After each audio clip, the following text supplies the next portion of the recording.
आप सभी को जय मसीह की प्रभु आशीष दे। क्या आपने कभी सोचा है कि रावण को जलाने का मकसद क्या है हमारा? उसको जलाने से हमारा फ़ायदा क्या है और जलाते हम क्यों हैं? हम ऐसा क्यों सोचते, क्या सोचते हैं कि बार बार एक ही चीज़ को जलाना, बार बार एक ही चीज़ को ख़त्म करना, बार बार एक ही चीज़ को मतलब उसमें आग लगा देना और उसकी एक ही चीज़ पर मतलब इतना हुल्लड़ मचाना। और मतलब मैं किसी की बुराई नहीं कर रहा, ना ही किसी पर दोष लगाना, लेकिन एक बात बताना चाहता हूँ कि ये चीज़ जो हम कर रहे हैं इससे हमारी लाइफ पर क्या इफ़ेक्ट पड़ रहा है, इससे हमारी लाइफ में क्या चेंजेस आ रहे हैं, इससे हमारी लाइफ पर क्या अच्छा प्रभाव पड़ रहा है, क्या बुरा प्रभाव पड़ रहा है, और इस काम से हमें सीख क्या मिल रही है, इससे कितने लोग आशीष पा रहे हैं, इससे कितने लोगों के जीवन में क्या ब्लेसिंग्स आ रही है, कितने लोगों के जीवन बदल रहे हैं, घर बदल रहे हैं, परिवार बदल रहे हैं। इन सब बातों को सोचना बहुत ज़रूरी है। आज हम दूसरों की देखा देख करने लग जाते हैं, लेकिन हम इन चीज़ों का अनुभव नहीं लेते, ना ही इनकी गहराइयों को जानने की कोशिश करते, ना ही इनको समझते, लेकिन बस दूसरों को देखा देख करने लग जाते हैं। जैसे एक पुजारी का बच्चा अपने बाप से नहीं पूछता है ना कि पापा तू इस वाले भगवान की पूजा कर रहा है, क्यों कर रहा है, ये वाले भगवान ने क्या किया है, इन वाले भगवान के हाथ में ये क्यों है, तलवार क्यों है, या चक्कू क्यों है, मुंडी क्यों है, और सो बात है, लेकिन बच्चा नहीं पूछता। उसी तरीके से ना हम लोग भी कई बार ऐसी गलतियाँ करते हैं, आज भी करते हैं कि कुछ भी हम किसी को करते हुए कुछ भी देख लेना, उसकी ना तो गहराई जानेंगे, ना तो समझेंगे, ना उसका मतलब जानेंगे, और ये भी नहीं जानेंगे अगर हम वो चीज़ कर भी लें तो उससे क्या प्रभाव पड़ सकता है, अच्छा या बुरा, और इससे फ़ायदा क्या है, और क्या हमें करना चाहिए या नहीं करना चाहिए। लोग कर रहे हैं तो क्यों कर रहे हैं, किस कारण कर रहे हैं, और उनको देखा देख हम क्यों करें, और अगर नहीं करेंगे तो उससे क्या प्रभाव पड़ सकता है, अगर करेंगे तो उससे क्या प्रभाव पड़ सकता है, क्या फ़ायदा है, क्या नुकसान है, और किस बात का प्रेशर है, क्या कोई ज़बरदस्ती है या कोई हम अपनी खुशी से कर रहे हैं तो क्यों कर रहे हैं। हर बात का कोई ना कोई मतलब होता है, ध्यान से समझना। कहने का मतलब ये है कि हम जैसे उदाहरण के तौर पर एक इंसान है, वो मतलब मैं अपने आप को रखता हूँ खुद नॉर्मली, जैसे मैं हूँ और मैं नॉर्मल जीवन जी रहा हूँ, और मैंने हर महीने, हर साल, हर हफ्ते, मान लो मैं हर बार रावण को जला रहा हूँ। अब रावण के बारे में मुझे पता है, रावण के अंदर कितनी आप लोगों को पता है रावण ने क्या क्या काम किए थे, है ना। रावण के अंदर क्या कैसा स्पिरिट काम करता था, उसका काम करना, उसका बात करना, उसका सलाह देना, और उसके कर्तव्य, और रावण की करतूतें, और भी बहुत सारी ऐसी बातें हैं जो शायद आप मुझसे भी ज़्यादा जानते हो, है ना। रावण ने कि कैसे कैसे काम किए, ऐसा क्या किया रावण ने कि उसको फूकना पड़ा, उसको जलना पड़ा, और वो बच भी नहीं सका, है ना। तो दूसरी बात ये है कि अगर समझ लो मेरे को, अगर मैंने ये सब चीज़ जान ली है और ये सब चीज़ जानने के बाद मैं रावण को जला रहा हूँ, तो मेरा जलाने का कारण क्या है, मैं उसको बार बार क्यों जला रहा हूँ। उसको जलाने के बाद मैं ये कहता हूँ या जलाता हूँ जब भी, तो मन में एक ही चीज़ आती है कि मतलब बुराई का नाश हो गया, बुराई पर अच्छाई की जीत हुई, और जो मतलब अंधकार की बातें, अंधकार के काम है वो ख़त्म हो गए, और मतलब बुराई की हमेशा हार हुई है और बुराई हार गई, और सत्य हमेशा से जयवंत हुआ।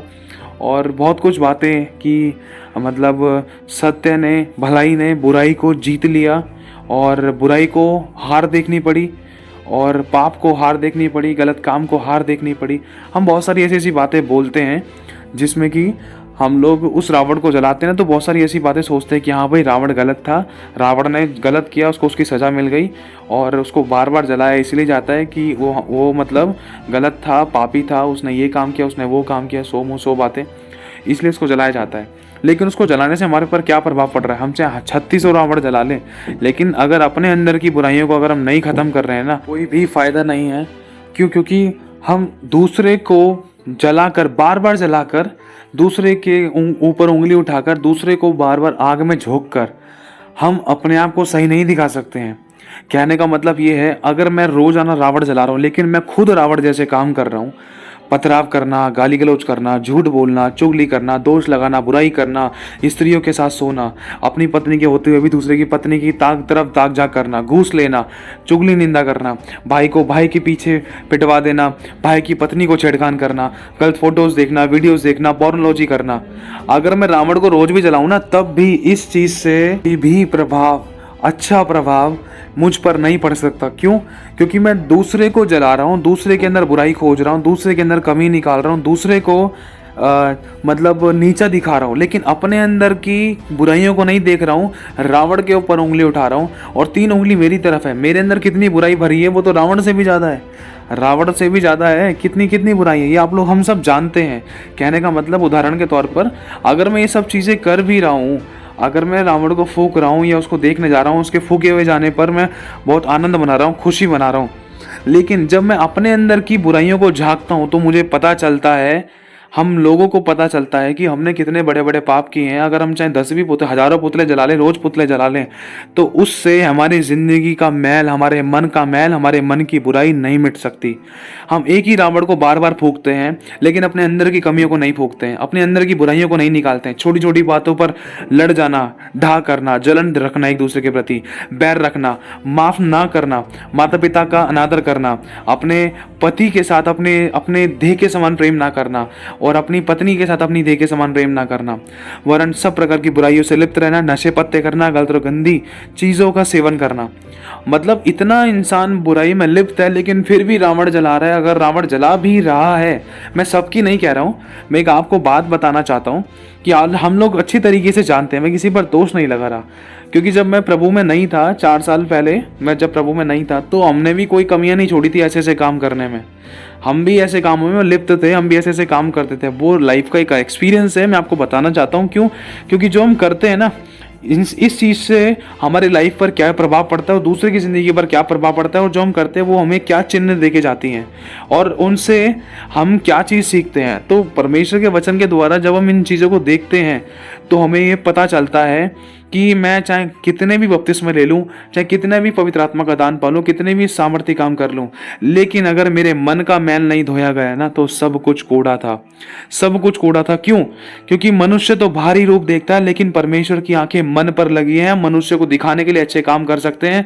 जैसे कि आपको कई बार बताया है, अगर मैं 50 लाख की चोरी कर लूं, अगर मैं 10 लाख का भंडारा करा दूंगा, तो मनुष्य की नज़र में भला बन सकता हूं, लेकिन परमेश्वर की नज़र में चोर और डाकू परमेश्वर के राज्य मतलब स्वर्ग में नहीं जा सकते। तो इसी तरीके से हम दूसरे पर उंगली उठाते हैं या दूसरे के अंदर कमियां खोजते हैं। आज हमारी कमियां खोजना ही खत्म नहीं होता है, आज हम रोजाना रावण जला रहे हैं। रावण जलाने का मतलब क्या है कि हाँ भाई बुराई का अंत हो गया, खत्म हो गया। इसी विचार से तो इंसान सोचता है कि हाँ भाई रावण ने ये काम किया था, स्त्री का हरण किया था, जो भी है आप लोग जानते हो, और भी बहुत सारे काम है ना। तो रावण ने जो किया उसको उसकी करने का फल मिल गया। लेकिन हम उस दर्शन से, उस विषय से, उस चित्र से हम क्या सीख रहे हैं? क्या उसको देखकर हम सीख रहे हैं, समझ रहे हैं कि अपने आप को बुराई से हटा रहे हैं, बुराई से बैर कर रहे हैं? क्या पवित्रता का जीवन जी रहे हैं या नहीं जी रहे? या हम रोज रावण फूंक रहे हैं लेकिन अपने घर के अंदर रावण बन के राज कर रहे हैं? या हम रोज रावण फूंक रहे हैं, रोज तीर चला रहे हैं, और लेकिन अपने रोज दुनियावी रावण हम जला रहे हैं, लेकिन घर के अंदर आकर हम रावण जैसा बर्ताव कर रहे हैं? अपने माता पिता के साथ अनादर की दृष्टि से देख रहे हैं, गलत व्यवहार कर रहे हैं, गलत विचार कर रहे हैं, गलत काम कर रहे हैं, किसी को माफ नहीं कर रहे, क्षमा नहीं कर रहे, दया नहीं कर रहे, इतने गुस्सा, इतना क्रोध से भरे हुए हैं। रावण की तरह अगर हम अगर अपने घर में कर रहे हैं तो कोई फायदा नहीं है रावण को फूंकने का। इन बातों की गहराई को समझने की जरूरत है मेरे भाई और बहनों। कहने का मतलब यह है, आज इंसान अपने अंदर बुराई को रख कर बार बार रावण को जला रहा है तो कोई भी फायदा नहीं है। प्रभु की आत्मा ने इस बात को सिखाया, जब तक हम अपने अंदर की बुराइयों को नहीं खोजेंगे ना, जब तक उसको निकालेंगे नहीं, जब तक नहीं खोजेंगे, नहीं निकालेंगे, तब तक कोई भी फायदा नहीं है। चाहे हम 36 कितने भी बड़े बड़े धार्मिक काम कर लें, कितने भी पूजा पाठ कर लें, कितने भी चर्च आ जाए, कितने भी दान 10वां हिस्सा दे लें, ऑफरिंग दे लें, टाइट दे लें, कितने भी अनाथ और विधवाओं की मदद सहायता कर दें। देखो, प्रभु ने भले काम करने के लिए मना नहीं करा है, भले कामों के लिए तो हम सिरजे गए हैं, लेकिन किस मंशा से, किस विचार से, किस तरीके से कर रहे हैं, किसको दिखाने के लिए कर रहे हैं? मनुष्य को या खुदा को? रिवॉर्ड देने वाला खुदा है, कोई मनुष्य नहीं है। कहने का मतलब मेरे भाई और बहनों ये है कि हमें अपने परमेश्वर के वचन से अपने आप को जांचना है, परखना है, क्योंकि लिखा है कि मन में असाध्य रोग लगा है, और इस सबसे पहले इस मन की रक्षा करनी है, और जो हम कर रहे हैं उन चीज़ों को परमेश्वर के वचन से हमें परखना है। तो आज इन बातों से हमें ये समझ आती है, ये शिक्षा मिलती है कि ये एक उदाहरण के तौर पर आप लोगों को नॉर्मली बताया गया है कि हम दूसरों के अंदर बुराइयां खोजते हैं, दूसरों के मरने पर, दूसरों के ख़त्म होने पर, दूसरों के नाश होने पर हम तालियां बजाते हैं, खुश होते हैं, लेकिन हमें ये नहीं पता है कि जो इंसान बोता है वो काटता भी है। और दूसरा, जब हम दूसरे के अंदर बुराई खोज रहे हैं तो क्या हमारे अंदर बुराई नहीं थी? हम अपने भाई की आंख का लट्ठा देखते हैं लेकिन अपनी आंख का तिनका नहीं दिखाई देता। कहने का मतलब मेरे भाई और बहनों, आप लोग अच्छे तरीके से समझ पा रहे हो कि क्या कहना चाहते हैं। मतलब जब हम परमेश्वर के वचन को पढ़ते हैं, समझते हैं, सीखते हैं, तो प्रभु कहता है कि जैसा तुम्हारा बुलाने वाला पवित्र है, सिद्ध है, वैसे तुम भी अपने सारे चाल चलन में पवित्र और सिद्ध बनो। मैं पवित्र हूं क्योंकि तुम्हारा बुलाने वाला पवित्र है, इसलिए पवित्र बनो। तुम्हारा बुलाने वाला सिद्ध है, निर्दोष है, इसलिए तुम निर्दोष और सिद्ध बनो। मेरे भाई और बहनों, आज हमें निर्दोष और सिद्ध बनाने वाला सिर्फ और सिर्फ प्रभु का वचन है, परमेश्वर है। इसके सिवाय धरती पर कोई उद्धार नहीं कर सकता। यीशु के सिवाय कोई पाप क्षमा नहीं कर सकता। यीशु के सिवा कोई हमें पवित्र नहीं कर सकता। यीशु के लहू के बिना हम पवित्र नहीं हो सकते। यीशु के बिना हम स्वर्ग नहीं जा सकते। यीशु के बिना हम चंगाई नहीं पा सकते। यीशु के बिना हम अनंत काल का जीवन नहीं पा सकते, आशीष नहीं पा सकते। सिर्फ और सिर्फ एक प्रभु यीशु मसीह ही है जो हमारे पुराने मनुष्यत्व को हमारे जीवन से दूर करके एक नया मनुष्यत्व, एक नया जीवन हमें देता है। चाहे हम कितने भी बड़े बड़े भले भले काम कर ले, लेकिन आज हमारे अंदर परमेश्वर का डर नहीं है, यीशु मसीह नहीं है, तो हमारे काम बुरे होने के कारण है ना, चाहे हम कितने भी भले काम कर ले, सब कुछ कूड़ा हो सकता है। ये सच्चाई है मेरे भाई और बहनों, जो क्योंकि परमेश्वर का वचन कहता है कि देख, तेरे सारे धार्मिक काम, तेरे सारे अच्छे और भले काम मेरे सामने एक पोछे के समान है, एक मैले चिथड़ों के समान है। क्यों? क्योंकि तूने अपने मन का मैल नहीं धोया। तू अपनी दृष्टि में तो सोचता था कि तू सही है, तू सब भला कर रहा है, लोग तुझे अच्छा कह रहे हैं, तो क्या मैं भी तुझे अच्छा कहूंगा? अरे मेरी दृष्टि में और तेरी दृष्टि में, तेरे और मेरे देखने में जमीन और आसमान का अंतर है। मेरे भाई और बहनों, जिस चीज़ को हम देख रहे हैं वो शायद हमें अच्छी लग सकती है, लेकिन अगर उसी वस्तु को, उसी काम को, उसी चाल चलन को अगर खुदा के चश्मे से, वचन से जांचा जाए, परखा जाए, देखा जाए, अगर खुदा देखे तो खुदा उसके अंदर गलती के सिवा कुछ नहीं पाता। लेकिन फिर भी वो हमें मौका देता है, आज वो हमें ये मौका देता है कि हम पश्चाताप करें, पवित्र जीवन जिए, दिखावे वाला जीवन नहीं, ठंडा गुनगुने वाला जीवन नहीं, पवित्र जीवन जिए। आज जो लोग प्रभु यीशु मसीह के नाम पर विश्वास नहीं करते, चाहे वो 36 चढ़ावे चढ़ाते हैं, चाहे 36 रीति रिवाज निभाते हैं, लेकिन उनके कामों से हम उनको पहचान सकते हैं कि वो किस पर भरोसा रखते हैं, किस ईश्वर, किस भगवान, किस गुरु पर भरोसा रखते हैं। उनके गुणों से हम उनको पहचान लेंगे, उनके गुणों से हम उनको पहचान सकते हैं, क्योंकि कहते हैं ना कि पेड़ फलों से पहचाना जाता है, और जो झुकता है उसमें जान होती है, अकड़ मुर्दे की पहचान होती है। आज झुकता वही है जिसके अंदर प्रभु यीशु मसीह, परमेश्वर का डर है, जो पवित्र जीवन जीना चाहता है, जो अपने समान अपने पड़ोसी से प्रेम करता है, वही झुकता है। जो अपने समान, अपनी देह के समान अपने भाइयों से, अपनी पत्नी से, अपने बच्चों से, अपने माता पिता से प्रेम करता है, उसी के अंदर परमेश्वर का डर है। इस बात से हम पता लगा सकते हैं। आज अगर हमें हल्का सा भी कोई टीज कर दे ना, हम लोगों को हल्का सा कोई टीज कर दे, छोटी छोटी बातों पर अगर आज हम मुंह बना रहे हैं, दोष लगा रहे हैं, बुराइयां कर रहे हैं, तलाक दे रहे हैं, कोर्ट केस कर रहे हैं, मंदिरों को तोड़ या चर्चिस को तोड़कर उसमें मूर्तियां लगा रहे हैं, या फिर अपने पंडितों को गलत बर्ताव कर रहे हैं, किसी के साथ गलत बर्ताव कर रहे हैं, अपनी माँ बहनों को नहीं छोड़ रहे हैं, मतलब एक नॉर्मल, एक इंसानियत की बात बता रहा हूँ। आज हम धर्म धर्म चिल्लाते हैं, लेकिन आज हमारे अंदर इंसानियत ही खत्म होती जा रही थी। आज हमारे अंदर इंसानियत ही नहीं है। आज एक इंसान दूसरे इंसान को देखकर खुश नहीं है, एक इंसान दूसरे की कामयाबी को देखकर खुश नहीं है, एक इंसान दूसरे की बेईमानी को देखकर खुश है, बुराइयों को देखकर खुश है। क्यों? क्योंकि इन चीज़ों में हमें साझेदारी मिलती है, साझेदारी मिलती है इन चीज़ों के अंदर। मैं किसी पर दोष नहीं लगा रहा, लेकिन एक सच्चाई बताना चाहता हूँ। आज हमारे अंदर कितनी बुराइयां हैं, चाहे हम हजारों रावण जला लें, चाहे हम कितने भी रावण के पुतले फूंक लें, चाहे कितनी भली और अच्छी ड्रेस पहन लें, कितने भी भले काम कर लें, लेकिन अगर हमारा मैल धोया नहीं गया ना, तो वो थोड़ा सा खमीर है, और वो थोड़ा सा खमीर पूरे गूंदे हुए आटे को खमीर कर देता है, खराब कर देता है। थोड़ी सी बुराई पूरी अच्छाई को ढांप देती है, खत्म कर देती है, खराब कर देती है। तो मेरे भाई और बहनों, उन चीज़ों से बचने का, इन सब प्रकार के रीति रिवाजों से बचने का, और एक सच्चाई, खराई, पवित्रता, ईमानदारी का और एक विश्वास योग्यता का जीवन जीने का तरीका सिर्फ प्रभु का वचन हमें सिखाता है। क्यों? क्योंकि अगर परमेश्वर का वचन जिस चीज के पास है, तो वह ऐसा खूंखार व्यक्ति ना रहा। जिसके पास परमेश्वर का वचन है, उसने आंख के बदले आंख करना बंद कर दिया। जिसने प्रभु यीशु मसीह के नाम पर विश्वास किया, उसने पथराव करना, झूठ बोलना, चुगली लगाना, दोष लगाना, बुराई करना, गाली गलौज करना, कमी निकालना, यहाँ तक कि बदला लेना, किसी को बिना मतलब में मारना, पीटना, झगड़ा करना, ऐसे काम करने बंद कर दी जिसने प्रभु यीशु मसीह के नाम पर विश्वास किया है। क्यों? क्योंकि वचन में लिखा है कि जैसा मैं संसार में था वैसे तुम भी हो। प्रभु यीशु मसीह कैसा था? प्रभु कहता है, तुमने मुझ पर विश्वास किया है तो तुम मेरी आज्ञाओं को मानोगे। मेरी आज्ञा ये है कि अपने सारे तन मन धन से अपने परमेश्वर से प्रेम करो, उसी को दंडवत कर। मेरी आज्ञा ये है कि अपने समान अपने पड़ोसी से प्रेम कर। मेरी आज्ञा ये है कि अपनी माता पिता की आज्ञा का पालन कर। मेरी आज्ञा ये है कि तुम दीन और नम्र बनो ताकि तुम शिरोमणि बनाए जाओ। मेरी आज्ञा ये है, कोई तुम्हारे एक गाल पे थप्पड़ मारे तो दूसरा गाल आगे कर दो। मेरी आज्ञा ये है कि अगर लोग तुम्हें दोष लगा लगा कर, बुराई कर करके अगर तुम्हारे पर उंगली उठा रहे, तुम्हारी निंदा कर रहे, तुम्हें मार पीट रहे हैं, तुम्हें वध कर रहे हैं, तो उस समय तुम आनंदित और मगन होना और अपना न्याय मेरे हाथों में सौंपना। तुम अपनी लड़ाई खुद मत लड़ना, क्योंकि वो लोग नहीं जानते कि वो क्या कर रहे हैं। परमेश्वर का वचन कहता है कि मेरी आज्ञा ये है कि अपने शत्रु से प्रेम कर, अपने सताने वालों के लिए प्रार्थना कर, जो तेरे साथ गलत बर्ताव करते हैं उनको तू क्षमा कर, उन पर दया कर, उन ऐसे लोगों के लिए प्रार्थना कर, उनको क्षमा कर। कभी तू श्राप के बदले श्राप मत दे, कभी तू गाली के बदले गाली मत कर, कभी तू बुराई के बदले बुराई मत कर, वरन बुराई को भलाई से जीत ले और तू नम्र और दीन बन, अपने आप को मेरे हाथों में सौंप, तेरा न्याय मैं लड़ूंगा। ये है परमेश्वर की आज्ञा है।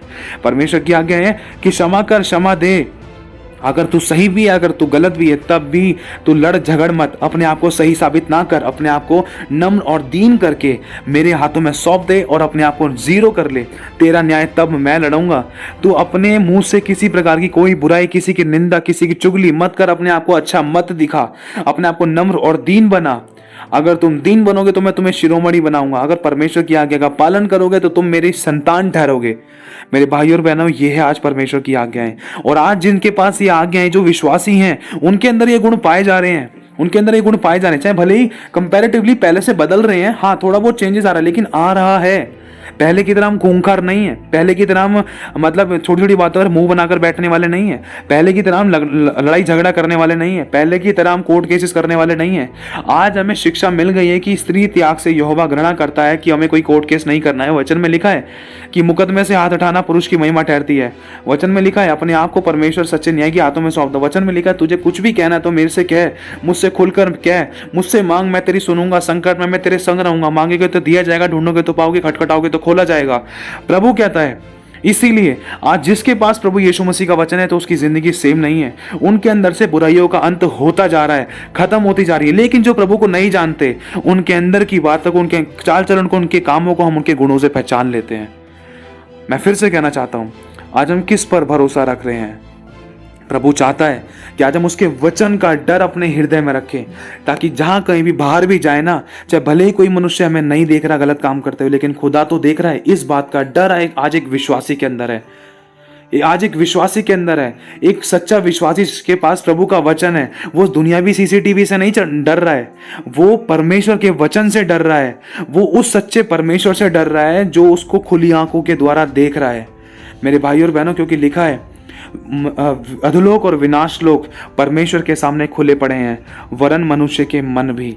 आज हम कितने भी पूजा पाठ कर रहे, चढ़ावे चढ़ा ले, कितने भी रावण चला ले, कितने भी रीति रिवाज निभा ले, लेकिन हम आज दुनियावी सीसीटीवी से नहीं डरते हैं। कितनी सारी हमने वीडियोस देखी, चोरी करने की, चक्कू मारने की और गलत व्यवहार करने की, बदला लेने की, दिन दहाड़े गोली बंदूक मारने की और दिन दहाड़े पुलिस के साथ गलत बर्ताव करने की, मतलब किसी को भी नहीं छोड़ा, बच्चों को काट मार के फेंकने की। किस पर भरोसा रख रहे हैं? आज हमारे अंदर परमेश्वर का डर है ही नहीं। आप सोच सकते हो, आप चेक कर सकते हो, कैच कर सकते हो इन बातों को। अपने भारत के अंदर, कहना चाह रहा हूं, अपने भारत के अंदर ऐसे कौन से व्यक्ति पाए जा रहे हैं जो ऐसे ऐसे काम कर रहे हैं? क्या वो क्रिश्चियन है या नहीं है? एक बार इस बात के इतिहास को आप पकड़ कर देखना पूरे भारत के अंदर। मैं भारत की बात करना चाहता हूं। और दूसरी बात, जो क्रिश्चियन, कहने का मतलब ये वो वाले क्रिश्चियन की बात नहीं हो रही, हाँ भाई चर्च में आ गए, हालेलुया प्रेज द लॉर्ड कर लिया और चले गए वापस अपने संसार में काम लिपते हैं, नहीं। ये उन क्रिश्चियंस की बात हो रही है जो पवित्र जीवन जीते हैं और खुदा के लिए अपने जीवन को दे चुके हैं और बुराइयों को हमेशा नो करते हैं, चाहे कितना भी नुकसान हो रहा था, चाहे कितना भी घाटा हो रहा था, चाहे कोई कितना भी विरुद्ध में हो रहा था, लेकिन सच्चाई के लिए हमेशा आगे रहते हैं, भलाई करने को तत्पर रहते हैं। ये उन क्रिश्चियंस के बारे में बात हो रही है। हम पूरे भारत का इतिहास चेक कर सकते हैं कि पथराव कौन करता है, बसें कौन चलाता है, लूट मार कौन करता है, चक्कू छुरी कौन चलाता है, गोलीबारी कौन करता है, और सबसे ज्यादा हम पूजा पाठ करने वाले भी लोग, कि मैं किसी पर दोष नहीं लगा रहा, और सबसे ज्यादा धार्मिक, सबसे ज्यादा मतलब ग्रंथों में और दूसरा ईश्वरों में, भगवानों में, गुरुओं में विश्वास करने वाले सबसे ज्यादा लोग इस भारत में ही हैं। लेकिन फिर भी ऐसे काम भारत ही में क्यों हो रहे थे? कहने का मतलब ये है कि जो कर रहे हैं, अगर उनका हम बैकग्राउंड जाने, जो भी ऐसे ऐसे काम, गलत काम कर रहे हैं, व्यभिचार कर रहे हैं, गलत और गंदे काम कर रहे हैं, लड़कियों के साथ सोना, बच्चियों तक को भी रेप में मतलब घसीट लेना, अपनी माओं को, माता पिताओं को घर से बाहर निकाल देना, धक्के मार देना, उनकी हड्डियां तोड़ देना, उनके साथ गलत बर्ताव करना, उनको अनाथ आश्रम में छोड़ देना, किस प्रकार का हम पूजा पाठ, गुरुओं की सेवा कर रहे हैं? ये सारे धार्मिक काम परमेश्वर की दृष्टि में मैला चितड़ों के समान है। आज ऐसा इंसान क्यों कर रहा है? क्योंकि परमेश्वर का उसके पास डर नहीं है।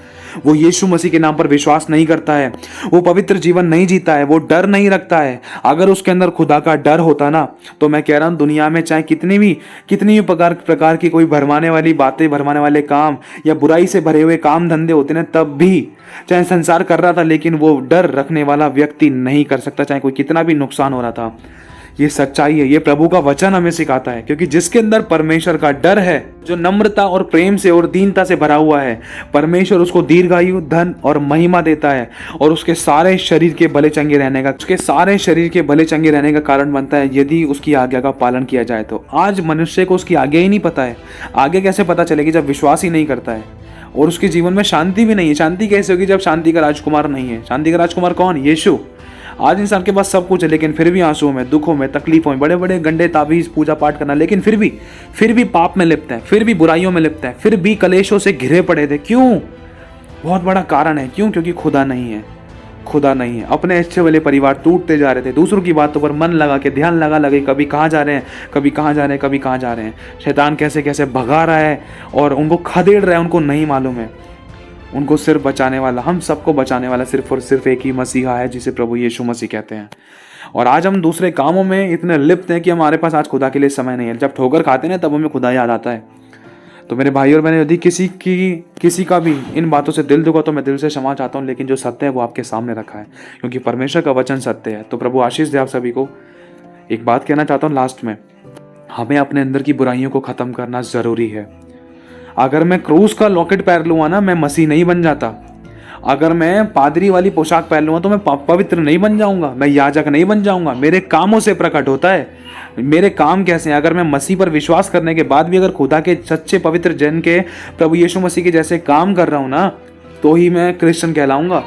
अगर मैं खुदा को जानने के बाद भी, या मैं कितने भी गंडे तावीज़ या पूजा पाठ करने के बाद भी अगर मैं बुराई में लिप्त हूँ, मुझसे किसी की सह नहीं जा रही, बुराई मेरे अंदर से बुराइयाँ ही निकलती हैं, गाली गलौज निकलता है, मुझसे सह नहीं जाता है, दोषारोपण की बातें, गाली गलौज की बातें, निकम्मी बातें, व्यर्थ और हंसी ठट्ठे वाली बातें, गलत देखना, गलत सुनना, गलत सोचना, पॉर्नोलॉजी, अगर ये सब चीज़ मेरे अंदर से निकल रही है, तो मेरे अंदर किसके गुण हैं? इन कामों से, इन बातों से पता चल सकता है। इसलिए मेरे भाई और बहनों, हमें सावधानी बरतना जरूरी है। इसलिए आज कहा जाता है कि प्रभु यीशु मसीह के नाम पर विश्वास करो, इसमें आप ही का जीवन बदलेगा। हमें क्या मिलेगा? चंगाई मिलेगी, आपको मिलेगी, बरकत मिलेगी, आपको मिलेगी, छुटकारा मिलेगा, आपको मिलेगा, बीमारी से आज़ादी मिलेगी, आपको मिलेगी।